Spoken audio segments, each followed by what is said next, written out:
Hello, and welcome to the Radiant Mission podcast. My name is Rebecca Toomey, and I'm here with my amazing sister and co-host, Rachel Smith. Hello. Yeah, we are on a mission to encourage and inspire others as they navigate through this life and the relationship with Christ. I'm so excited for you guys to be here today. Thank you for tuning in. We are a faith-based podcast, so we're approaching issues with that biblical lens or biblical hat on. And as we rise from the depths of birth, fertility, infertility, and loss, we're dialing our lens in a little bit more as well. And we're going to be talking about health today. 2 weeks ago, Rachel shared her struggle with secondary infertility, and she briefly mentioned some of the pieces to her health journey. She shared that she met Paula, who she took a test that revealed she had extremely high estrogen. And that allowed Rachel to go down this path of healing that ultimately led to a very sweet surprise at the end. And if you didn't hear the sweet surprise, I'm going to make you listen to that episode. 2 weeks ago, there was a surprise. So Listen till the end. listen till the end. Hope you don't miss it. But Ray, we skipped a lot in between. Yeah. So bring us back on your journey. What did you discover and what did you change about your life? You know, there were things that you changed with your food, supplements, all that. So talk to us about what that looked like and what you learned. Yeah. So I'm just going to go through kind of the testimony of essentially the second half of my what infertility led me to, which, because I rejected the allopathic way of going about things, then it opened up this door for me to find um a in my opinion a better way. And Mm-hmm.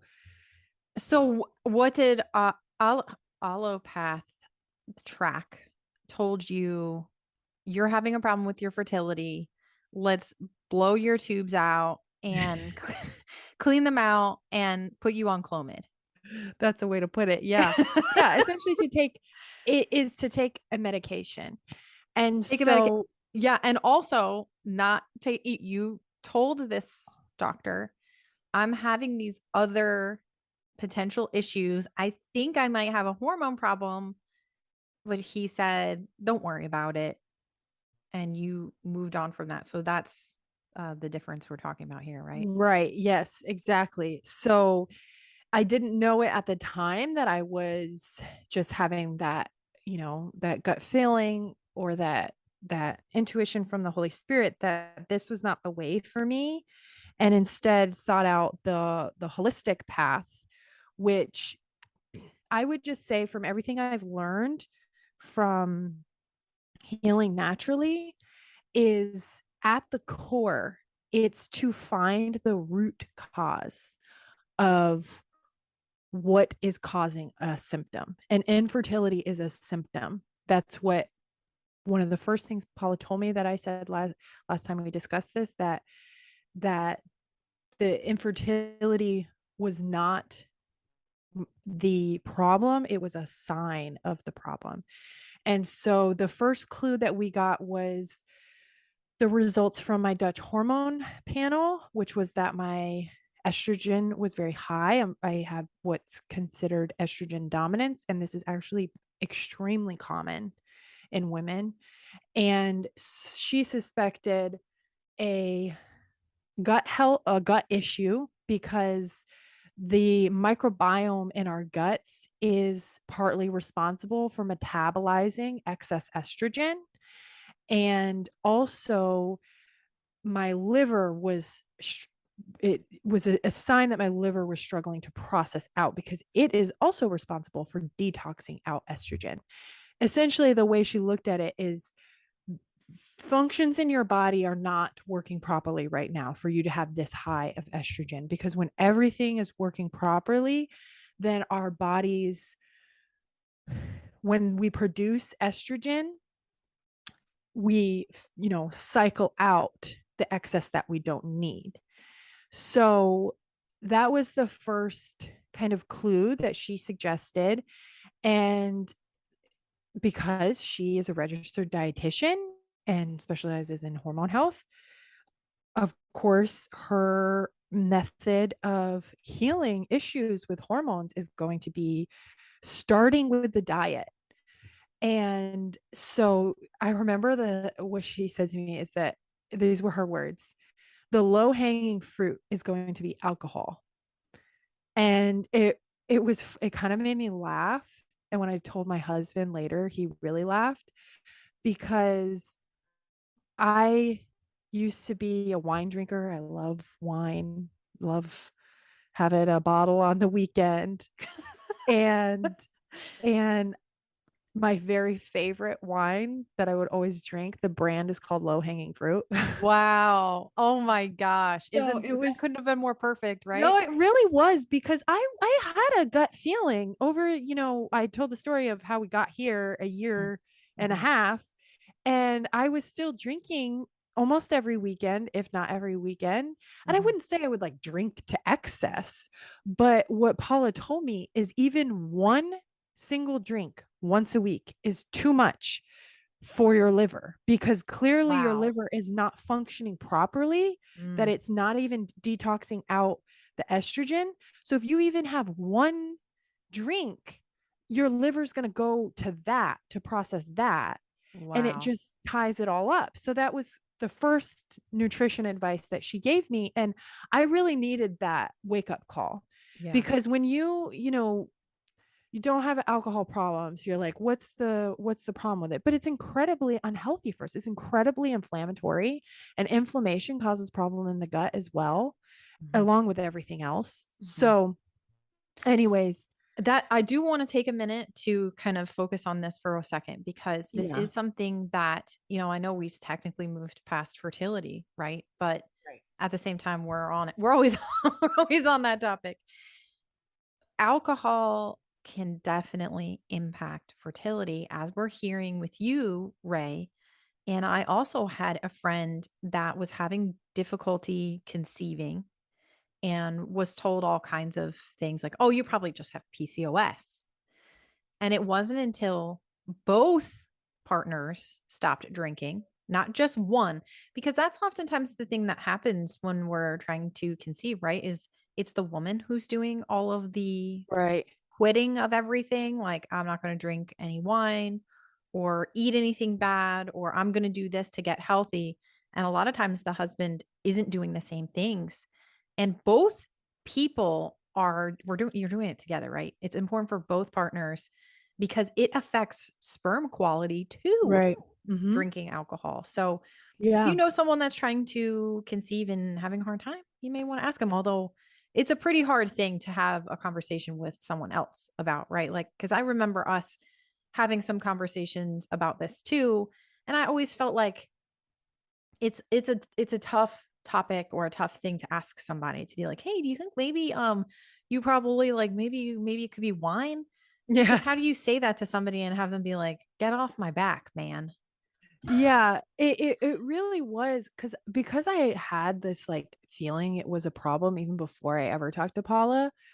I did have, because I do remember you and I talking about that at times of like, I should really like not drink at all. Mm-hmm. And I got stuck in this cycle of I would not drink at all.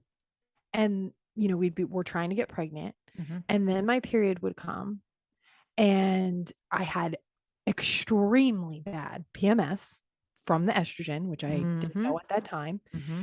And then it would just make me so emotional. And I would just be like, forget it. What's the point? And then I would go back to drinking wine for a few days. And then I would get back on, okay, now my period is over and we're trying again. And it was this cycle that felt so unhealthy. Mm. And I told Paula about that when she said that to me.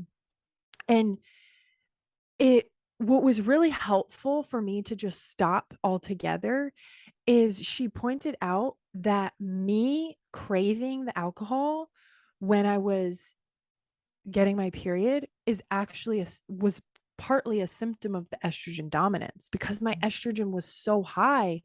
there were aspects of it of like I needed a coping mechanism Mm. essentially Mhm. because of like the surging at certain parts in my cycle. It's like my brain subconsciously was seeking out a way to cope with this hormonal imbalance that I didn't That's know about. very interesting. I saw someone in the health community talking about this just last night, that if addictions are often, or people being pulled into things that are addiction type things like food, alcohol, drugs, Yeah. stuff like that, are often a coping mechanism for deeper problems and for other things that are going on inside your body. If you feel like you need something to cope, perhaps it's digging in to see why. What are the symptoms Right. of what you're experiencing? Right. And I Yes. can I can totally relate to that too. I know what that feels like when I had that copper toxicity and I didn't know that's what it was. I felt like my heart was racing all the time and I just didn't feel right. And I felt like I needed to find something to help me feel better because I Right. didn't know what was wrong with me. It Yes. wasn't until I actually found out what it was that it became clear. And I'm like, all right, I'll get it out. And I didn't need to seek any more coping mechanisms because the actual root cause had been solved. Right. So, if this sounds like you listening in, that you're feeling pulled to some sort of coping mechanism, maybe it's chocolate, which is can Yeah. be a big one. People said that to me when after Ben I was craving chocolate a lot, and people were like, "You probably have a magnesium deficiency." Yeah. Yeah. Which you're probably right. And I take magnesium now, Well, so although if you are eating a really good quality dark chocolate, it is a great source of magnesium and it can be a health food. I mean, that's obviously not that's to like true. eat it in excess. I think that's Um, really why my craving was solved, because I just ate the chocolate. yeah. Yeah, exactly. Yeah, so that was the first thing I did and I didn't have a problem cutting it out. It was, I was very committed that I'm going to do this. Oh yeah, you had next level commitment on. Yeah. People are going to Yes. hear about It your only commitment gets more level. extreme. If alcohol was not the hardest thing I cut out. It wasn't. It Not by a wasn't. long shot, and I'll get into what the hardest thing was.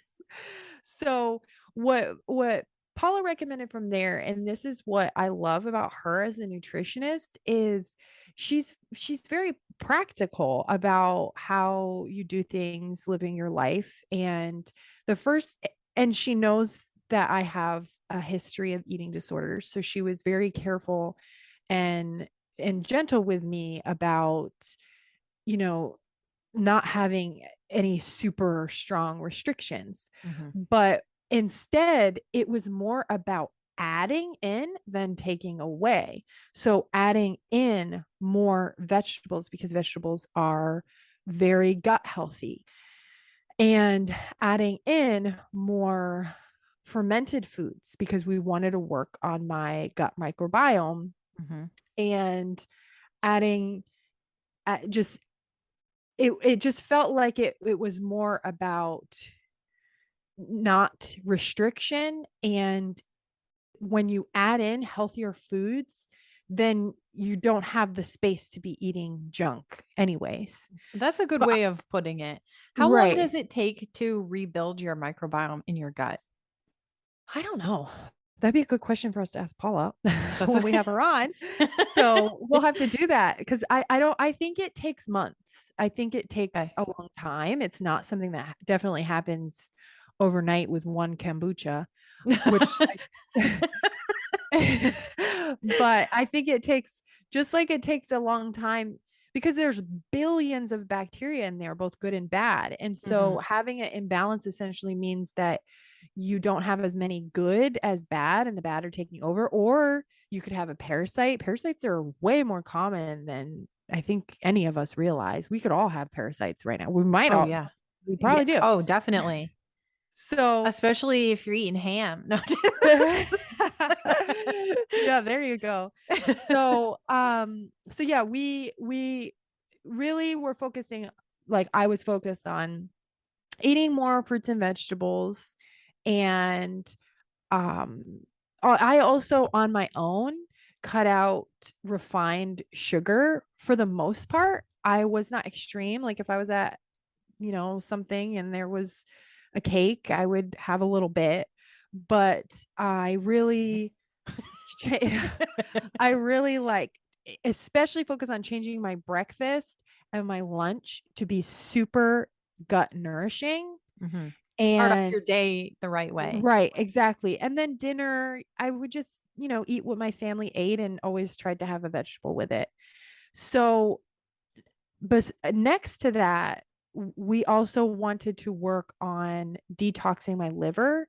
And I could not quote all of the technical ways that Paula explained this to me, but it's like opening up your liver pathway two before opening up the first pathway. I don't know what it all means. There's pathways in our livers apparently. And that's another thing that sure she could enlighten us a lot more on when we have her on. But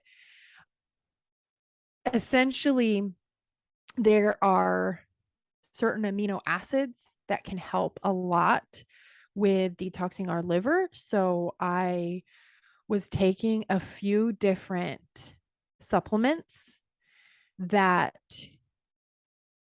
included these amino acids. One is glutamine, and another supplement I was taking was specifically good for estrogen detox. Mm-hmm. It has a substance. I'm just going to mention it as a side real quick. I'm not going to get into a whole lot of detail about it because I'm not super educated on it. But if anyone who has been diagnosed with estrogen dominance, they might have heard of this before. It's a supplement called It's apparently a super concentrate of cruciferous vegetables like broccoli, because there's some kind of substance Oh, in that the that mustard, the mustard family. yeah, something about it. But like I said, I I'm not, there's a whole ton of detail about DIM. It's just very common when a woman finds out that she has excess estrogen that she might be research and will come upon taking DIM. And Uh-huh. I was interested in trying that. And so I did.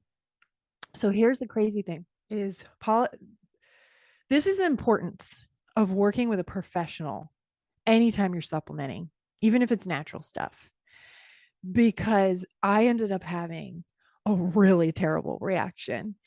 And it was funny because Paula, she was very specific that I start with one supplement.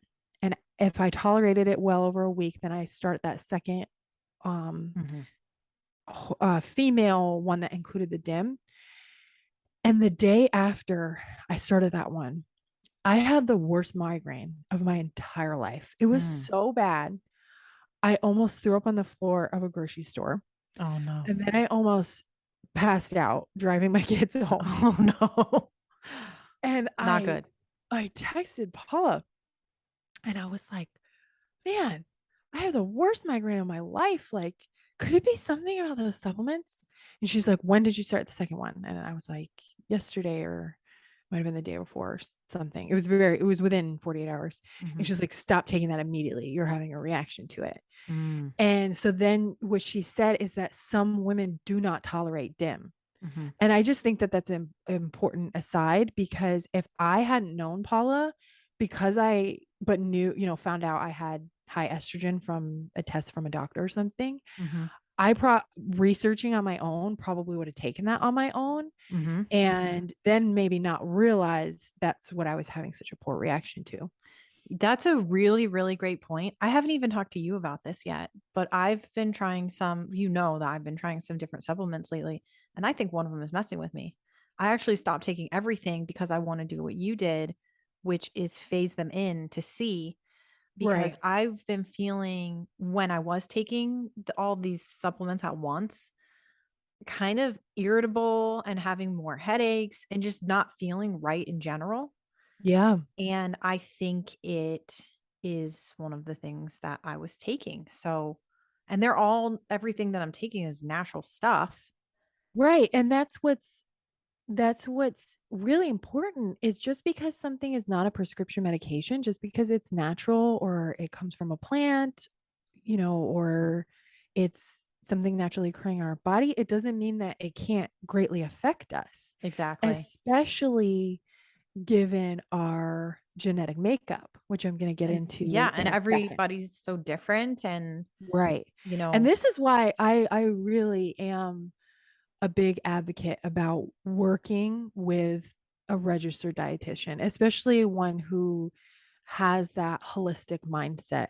Actually, I mean, I will plug Paula at the end of this episode and definitely next week when we have her on, is that if anyone is interested in, you know, any part of my journey and possibly looking into that themselves, is Paula takes virtual clients. So oh she yeah. And not absolutely could even help just for anyone. exactly what Rachel's dealing with, but anything hormone related. Yeah. She And specializes she in doesn't. women that are experiencing menopause too, right? Exactly. Yes. Yeah. Yeah. And she doesn't just have female clients. She knows it all, but she's just really an expert on Hormones health. and how they So, work. Yeah. so yeah. So from there, this is what it was about a month. And so I stopped taking that one and I was only taking the amino acid supportive supplement that is supposed to help with liver detoxification. And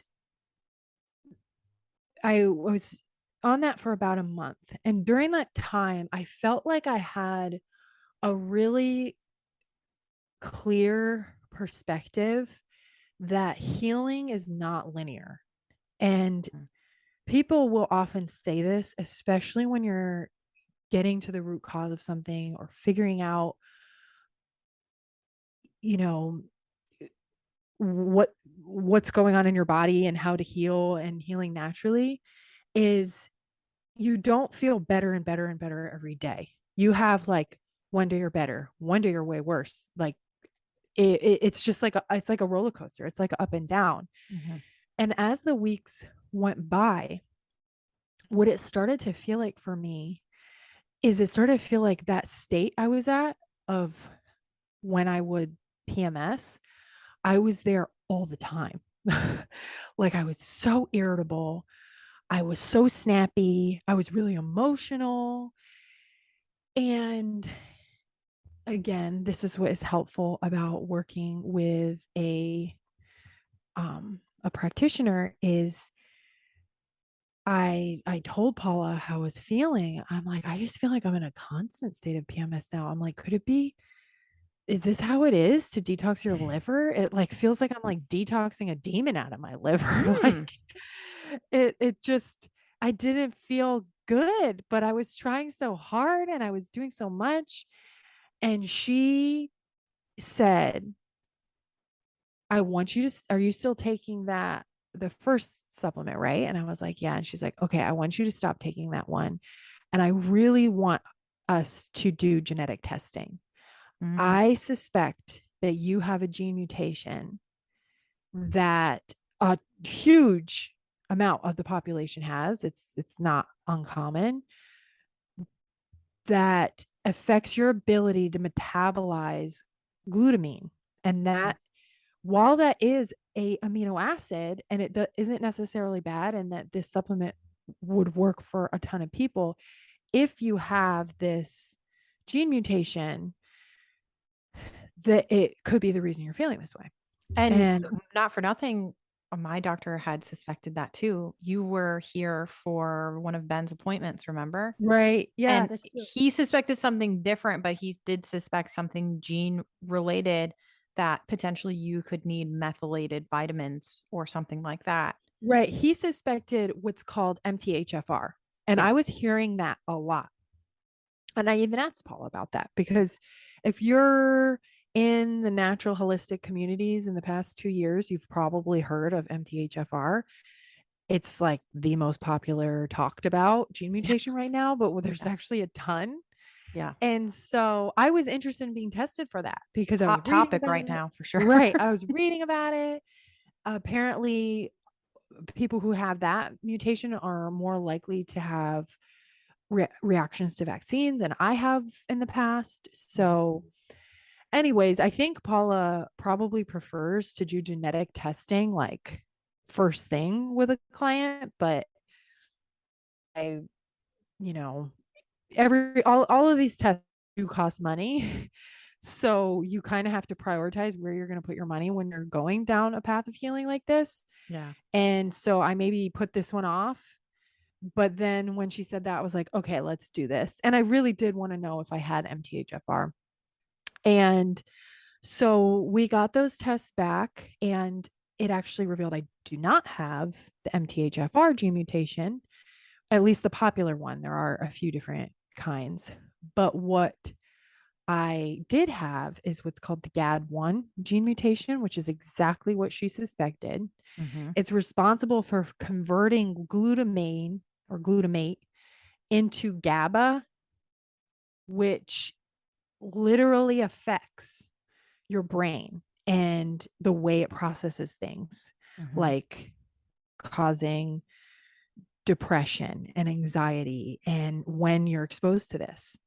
So what this means, it means a lot more than me just taking a supplement and to avoid that supplement.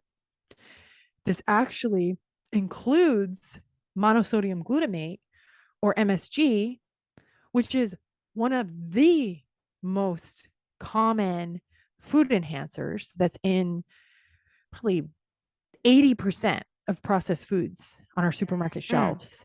Fast Mm-hmm. food is MSG. And essentially, it would make my brain more excitable. And it indicates that having this gene mutation, essentially, I mean, I have in my notes, like, and this is what she told me when she read my results, that it means you have the phenotype to be a more anxious person, Mm.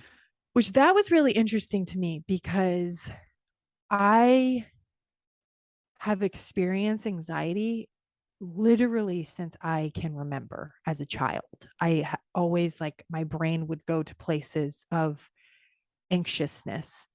And so, really, what hit me having these results, and there was a lot more that we went over too. There was like all kinds of mutations all over the place. And all of us have different gene mutations. Like, none Mm-hmm. of us have pure genetics anymore.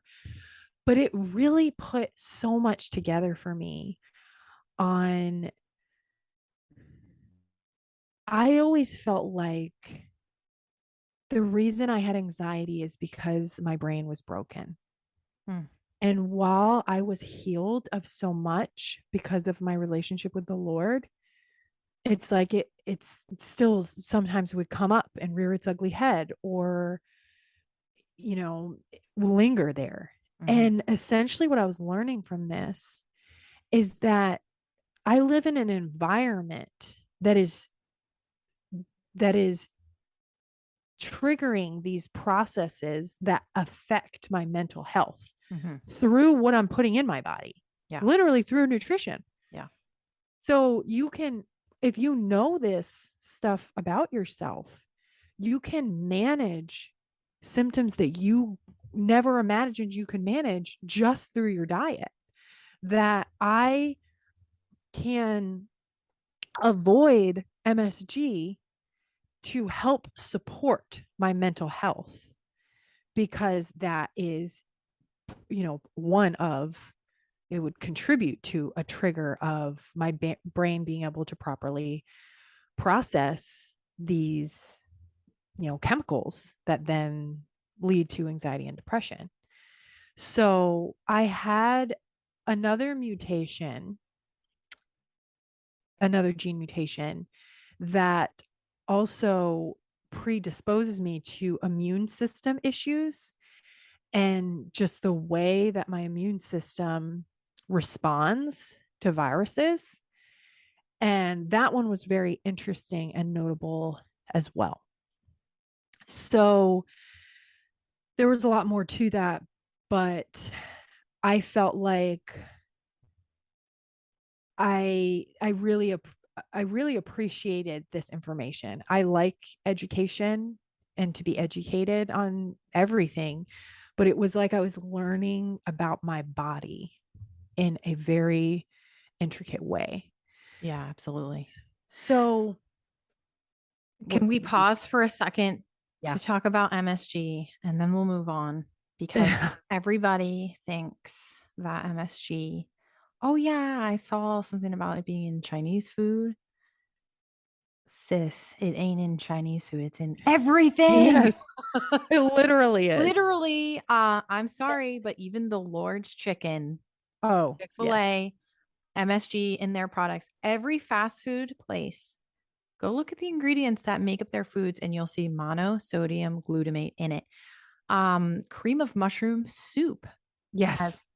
Campbell's monosodium. anyway. You can get a different brand without it. Well, yeah, Campbell's Yeah. traditional. I'm talking about. If you get Yeah, because what it does, even if you don't have the gene mutation that I have, which literally means MSG messes up your brain chemistry and causes very serious issues.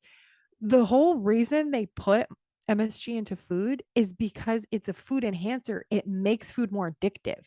because It it's tricks your speaking brain to into your thinking it brain neural tastes better. pathways, right? Yes, it's honestly, I feel like it's a crime against humanity that they put this. It's like, don't even get me started.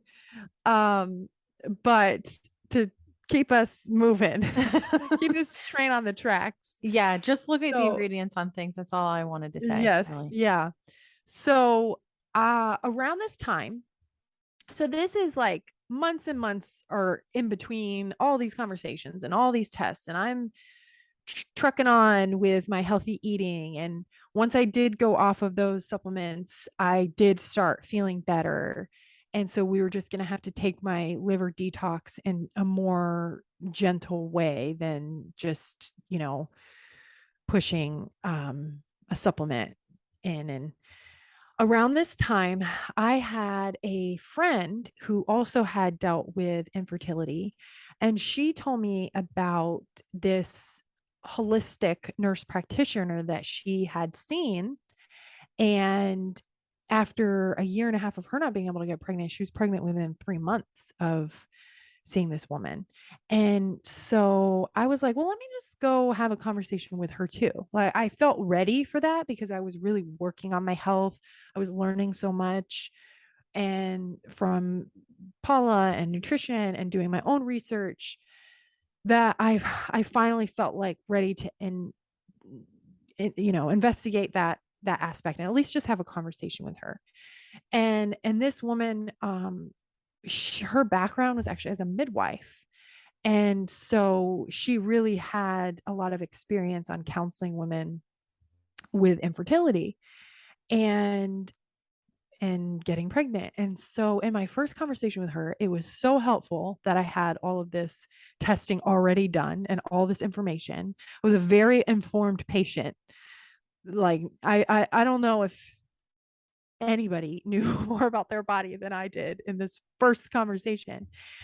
And she, very similarly to Paula, sat there for an hour asking me questions. It was like back and forth of just question after question of things that were so interesting. Of course, no doctor has ever asked me. Like she kept asking me, have you had any hair issues? Have you had any skin issues?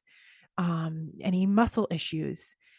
Or she didn't keep asking me that, but like as she was kind of berating me with She all was these different, working through questions right. She was and kind of talking, verbally talking to you, not like, here's a form, fill this out. right, exactly. And as she was doing this, she was essentially putting a puzzle together in her mind with the information that I already had. Mm. And, you know, initially, so when she asked me about skin and hair, and she said any muscle issues, and as soon as she said that, I said, well, I have something called Ehlers-Danlos syndrome, which affects my muscles.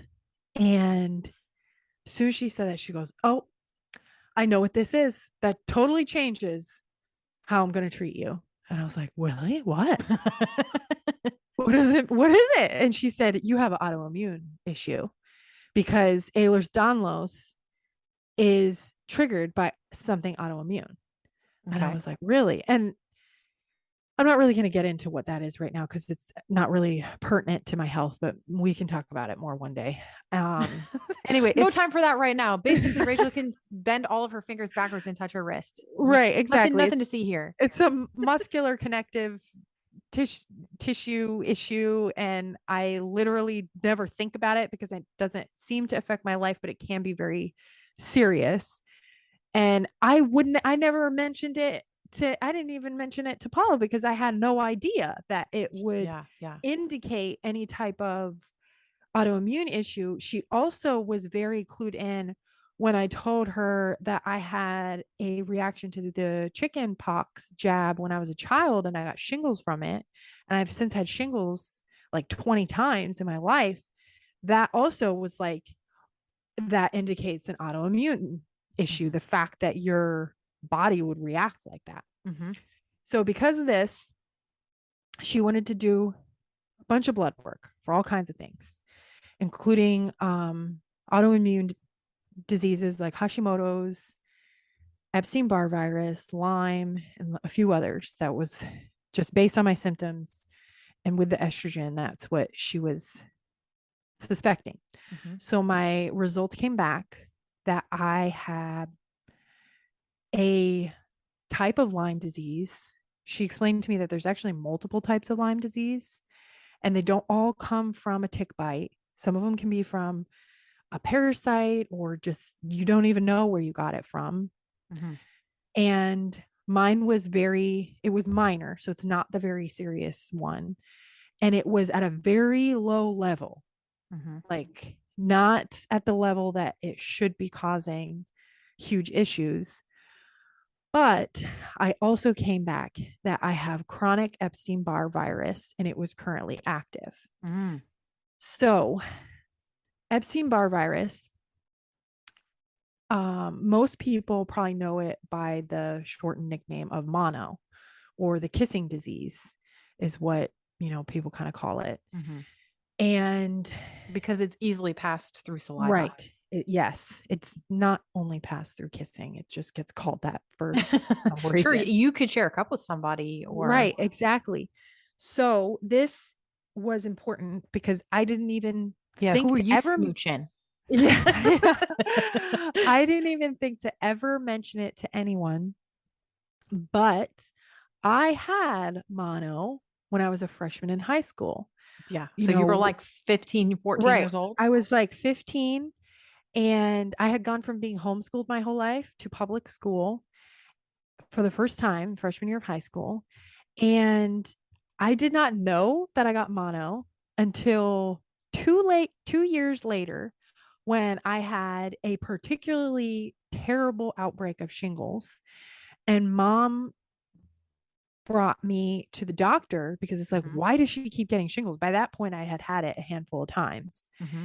And I remember them doing blood work and mentioning your immune system doesn't seem to react normally to things. And also, when did you have mono? And me and mom were like, she's never had mono. And they were like, well, you have a ton of antibodies for it. So you've definitely had it.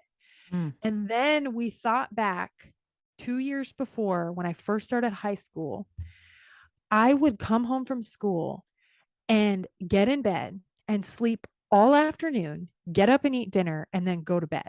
Mm. And I remember thinking at that time that that's just how tired you are when you go to public school because I had no experience.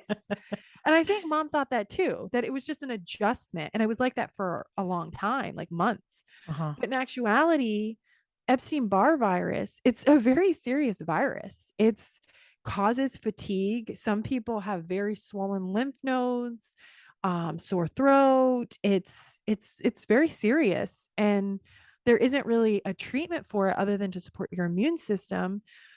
But you are supposed to essentially be on bed rest when Mm. you actively have it. And instead, I was going to school every day and then just coming home and sleeping. So, anyways, I found out I had mono at a much later time. And what happens is this virus for some people, it can essentially go chronic in your system, which means that it has the ability for whatever reason to reactivate. And that kind of goes back to that gene mutation that I mentioned, that I had one that affects my immune system, that essentially predisposed me to have a virus go chronic in my system. Mm-hmm. So my NP explained to me that Epstein-Barr, she's seeing it a lot more go chronic because it's being triggered by the Rona. It can be Mm-hmm. triggered by other viruses. It can be triggered by very stressful life events. It can be triggered by previous pregnancies. That essentially my immune system wasn't holding that in check anymore. It Mm-hmm. wasn't keeping it in remission. It had activated enough to essentially be wreaking havoc in my body again. Mm. And what's so interesting is that this was research I did on my own, Epstein-Barr, viruses usually stay in your system and your body builds the antibodies so that if you're ever encounter it again, it recognizes it because you have antibodies. Well, this virus usually resides on the liver. And so I thought that it was very interesting because it was absolutely the reason why my body could not detox out the estrogen, because it was so busy fighting this virus I didn't know that I had. Mm. So her treatment, which I was familiar with because of my wonderful friend and registered dietitian Paula, is something called it's the autoimmune protocol, or paleo autoimmune protocol, or AIP. AIP. So my NP recommend that I start the AIP diet, and I start a supplement protocol that was very intensive. A ton of pills like vitamin D, vitamin A, zinc, vitamin E, lysine, glutathione. I'm trying to remember them all off the top of my head, but it was like every single supplement was an immune supporting supplement. And essentially what we were trying to do is take out everything that could possibly causing inflammation through the diet, and bumping up my immune system so that it would do its job and fight these viruses into remission. Mm-hmm. And so to just give a brief description of AIP, is there's books on it, like look it up. It's really intensive. It is not a diet that you like. It's not a lifestyle diet. Yeah, It is it's something that you're going on to help heal your body heal right. for a Yes. period of time. Most people only do it for 1 month. She wanted Mm-hmm. me to do it for at least 3. Mm. And it is, you take out everything, everything Yeah. except for meat, fruits, and some vegetables.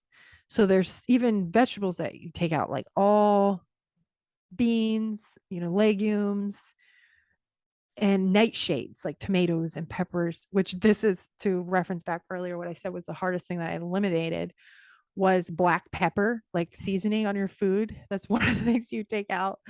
That was so miserable because I love pepper. Um, so that was hard. Pepper was harder than the wine. It really was.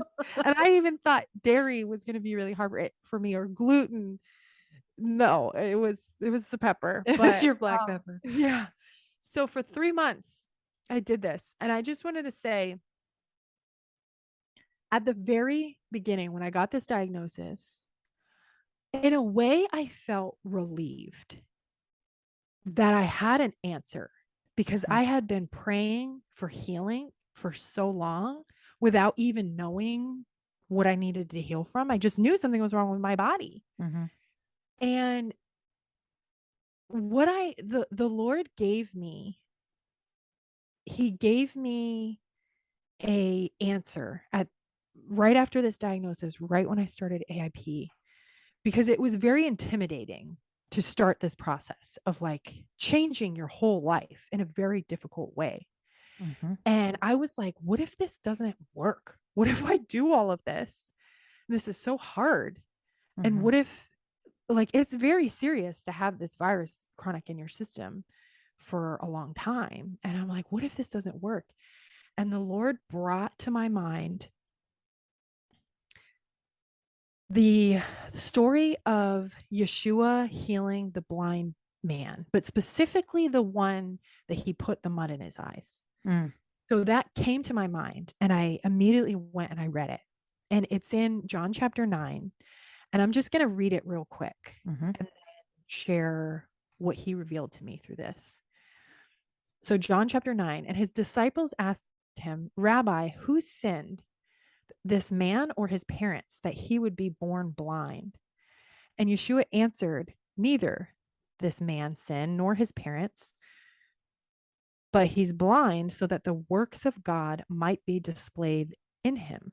So we must work the works of him who sent me as long as it is day. Night is coming when no one can work. While I am in the world, I am the light of the world. When he said this, he spat on the ground and made the clay of spittle and applied the clay to the blind man's eyes. And he said to him, go wash in the pool of Siloam. And he went away and washed, and he came back seeing. And I looked up what Siloam means right after I read this on my own. Mm-hmm. And it means sent. And what this impressed on me at this part in my journey is that healing is a miracle. Mm.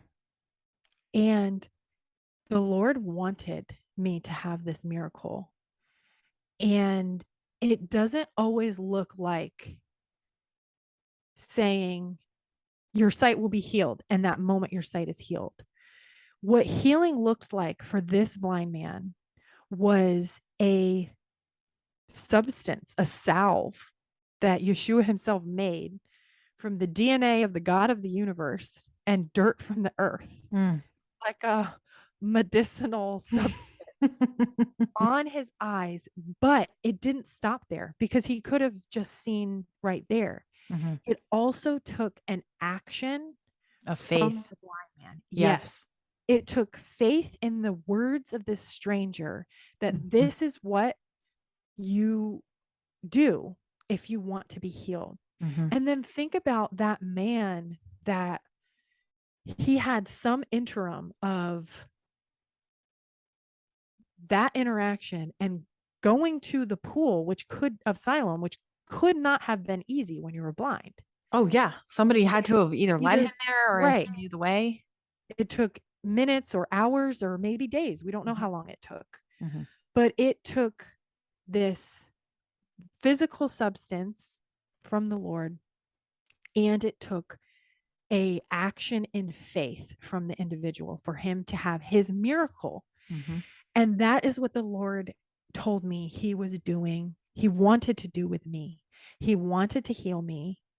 It was going to take a move from me. I was going to be sent to obtain my miracle. Yeah. And it And wasn't easy. You had to give up uh, everything, everything, and yes, be specific and intentional about what foods you ate. And they were all real foods, right? They were meat and fruits and yes, some vegetables. And that was it. You weren't eating McDonald's.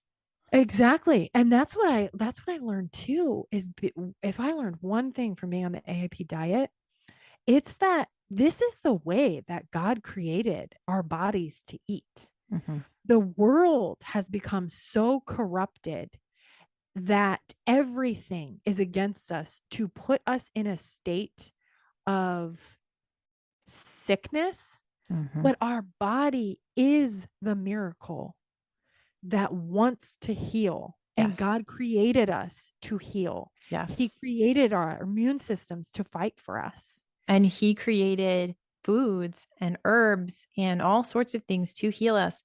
I looked up healing and it's mentioned in the Bible over 30 times in the Bible.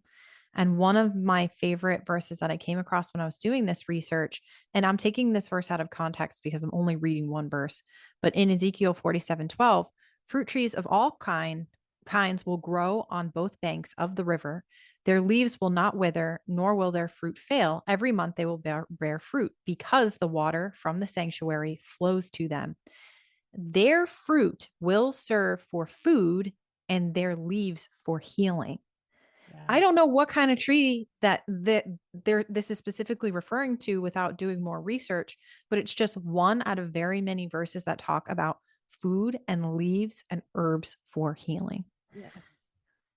So I thought that that was interesting. And also, we're going to have Carrie on in a couple of weeks. She's going to talk about healing with the sun or from the sun, from vitamin D from the sun. And in Malachi 4:2, it specifically says that about the sun of righteousness will rise with healing in its rays. And so I want us to dive into that a little bit more. But you're Yeah. right. Our body wants us to heal. Yes. Yeah, absolutely. So we're like I have plugged plenty in this episode. We're having Paula on next week and Carrie on the week after that to continue this conversation on nutrition and healing through food.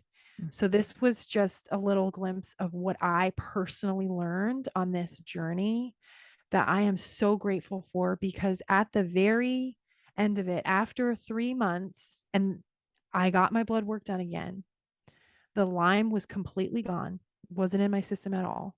Mm. And the Epstein-Barr virus was no longer active. It's And amazing. when she told me those results, I just started crying, because it was like that message the Lord had given me 3 months before, that this is how he was going to heal me through a miracle. It was like right there. I had the blood work to show, and I was feeling much better. Like I knew I was better. I knew I felt better. And right after I got off the phone call with her of my results, I went and took a pregnancy test because I thought it was weird that I had started crying, and I had a positive pregnancy test. It's amazing. And so that to me of like, it became about healing my body. That's what I wanted more than anything. Yeah. And God did that for me and then exceeded it. Yeah. That's So, amazing. yeah. I love it. Well, thank you Yeah. for sharing the rest of your journey with us, Ray. We're going to talk Thank you more for with Paula. listening. Yeah, keep listening. We're going to talk with Paula next week, and so you can hear more from her and her knowledge. But thank you all for being on this journey with us. If you'd like to follow along outside the podcast, you know where to go: Instagram, The Radiant Mission, Facebook, or our website, theradiantmission.com. And today I'd like to close us with 1 Corinthians 6, verses 19 and 20. Do you not know that your bodies are temples of the Holy Spirit who is in you, whom you have received from God? You are not your own. You were bought at a price. Therefore, honor God with your bodies. Wishing you a radiant week, and we'll see you next time. Bye, guys.